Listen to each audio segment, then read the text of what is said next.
आइए आज के इस एक्सप्लेनर की शुरुआत करते हैं। आज हम एक बेहद ही संवेदनशील और झकझोर देने वाले मामले पर बात करेंगे। हमारा फोकस होगा एक ऐसे दुखी परिवार पर जो भोपाल में न्याय की गुहार लगा रहा है, लेकिन उनके सामने कथित तौर पर जो प्रशासनिक रुकावटें आ रही हैं वो वाकई हैरान करने वाली हैं। तो चलिए इस पूरे घटनाक्रम की तह तक जाते हैं। अब इस कहानी की गहराई में उतरने से पहले जरा इस भावुक बयान पर गौर कीजिए। यहां आने के बाद हमने जो भी देखा है वो सिर्फ और सिर्फ खौफनाक है। ये शब्द हैं 33 साल की तुषा शर्मा के चचेरे भाई आशीष शर्मा के।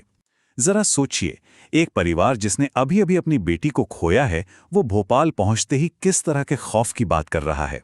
ये साफ दिखाता है कि सिस्टम के स्तर पर उन्हें कितने डरावने अनुभवों से गुजरना पड़ा है। इस एक्सप्लेनर में हम खास तौर पर उन बड़ी रुकावटों की बात करेंगे जिनका सामना इस परिवार ने स्थानीय प्रशासन के साथ किया। मतलब ये सिर्फ एक दुखद मौत का मामला नहीं है, ये कहानी है एक शोक में डूबे परिवार की जो कथित तौर पर एक ऐसी भूल भुलैया जैसी प्रशासनिक व्यवस्था में फंस गया है जो उन्हें न्याय से दूर धकेल रही है। तो शुरुआत करते हैं हमारे पहले भाग से, अ फैमिलीज वर्स्ट नाइटमेयर, यानी एक परिवार का सबसे भयानक सपना। इस पूरी त्रासदी की बुनियाद को समझने के लिए जरा इन तारीखों पर नजर डालते हैं। साल 2024, तुषा और भोपाल के एक वकील समर्थ सिंह की मुलाकात एक डेटिंग ऐप के जरिए होती है।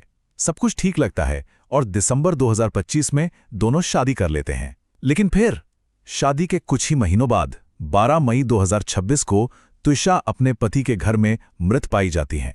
मतलब एक नई शुरुआत देखते ही देखते चंद महीनों में एक भयानक त्रासदी में बदल गई। अब जो बातें सामने आ रही हैं वो और भी ज्यादा परेशान करने वाली हैं। तुषा के पिता नवनिधि शर्मा बताते हैं कि इस अनहोनी से पहले ही कई ऐसे संकेत मिले थे कि कुछ तो बहुत गलत हो रहा है। तुषा ने उन्हें साफ साफ बताया था कि वो भारी परेशानी में है और वापस नोएडा अपने घर आना चाहती है। लेकिन सबसे चौंकाने वाला आरोप पता है क्या है? परिवार का कहना है कि जब तुषा ने घर लौटने के लिए टिकट बुक की तो उसके ससुराल वालों ने जबरदस्ती वो टिकट कैंसिल करवा दी। हद तो तब हो गई जब परिवार ने खुद उसे वापस लाने के लिए जो टिकट बुक किए थे उन्हें भी रद्द करवा दिया गया। आगे बढ़ते हैं भाग 2 की तरफ, the fight for an FIR. ये टाइमलाइन देखिए, इससे साफ पता चलता है कि परिवार को शुरुआती कदम उठाने के लिए ही कितना संघर्ष करना पड़ा। 12 मई को तुषा की मौत होती है। इसके बाद 13 और 14 मई को परिवार लगातार पुलिस थानों और अलग अलग आयोगों के चक्कर काटता रहता है। फिर आखिरकार पूरे 3 दिन की थका देने वाली जद्दोजहद के बाद 15 मई को रात के 2:30 बजे जाके एफआईआर दर्ज होती है। परिवार का सीधा आरोप है कि ये देरी पुलिस के असहयोग को दर्शाती है। और ऐसा नहीं है कि एफआईआर दर्ज होने के बाद मुश्किलें खत्म हो गईं। पिता नवनिधि शर्मा का आरोप है कि प्रशासन ने पोस्टमार्टम की मंजूरी देने में भी जानबूझकर देरी की, ये कहकर कि भाई इसके लिए तो न्यायपालिका की अनुमति चाहिए। परिवार का तो यहां तक दावा है कि ये जो प्रशासनिक देरी थी ना, ये एक सोची समझी रणनीति थी। मकसद तुषा के शरीर पर मौजूद चोटों और असली सच्चाई को छुपाना। उनका कहना है कि उन पर जल्द से जल्द अंतिम संस्कार करने का दबाव डाला जा रहा था। अब आते हैं भाग 3 पर, intimidation in the court room, यानी अदालत के अंदर डराने धमकाने का माहौल।